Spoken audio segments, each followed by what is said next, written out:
5 বছর খুব মারাত্মকভাবে অসুস্থ হয়ে পড়ি, যার কারণে আমি রমজানের নামাজ এবং রোজা থেকে শুরু করে দান সাদাকা কিছুই করতে পারি নাই। রোজার যে কাজা সেগুলো আদায় করা হয় নাই, ব্যয় দেওয়ার অবস্থাও খারাপ ছিল। এমত অবস্থায় আমার আল্লাহর হুকুম পালন যথাযথ না হয় আমার গুনাহ হবে কিনা? আমি এখনো অসুস্থ, আমার জন্য ইবাদত পালনের সহজতর কিছু পদ্ধতি বলে দিন, খুশি হব।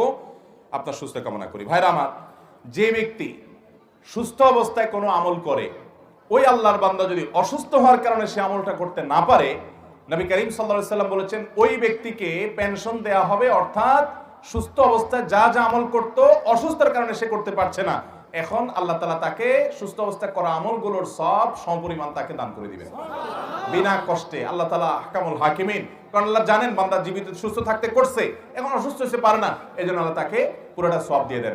এজন্য আপনি আল্লাহর প্রতি সুধারণা করবেন, আল্লাহ আপনাকে মাহরুম করবেন না, গুনাহগার তো হওয়ার প্রশ্নই নেই। তবে ফরজ রোজা যেগুলো আপনার কাজা হয়েছে সেগুলোতে আপনি কখনো সুস্থ হন রোজা রেখে দিবেন, আর সুস্থ হওয়ার সম্ভাবনা আল্লাহ না করুক না থাকলে ফিদিয়া আদায় করে মিসকিনদেরকে খাদ্য দিবেন।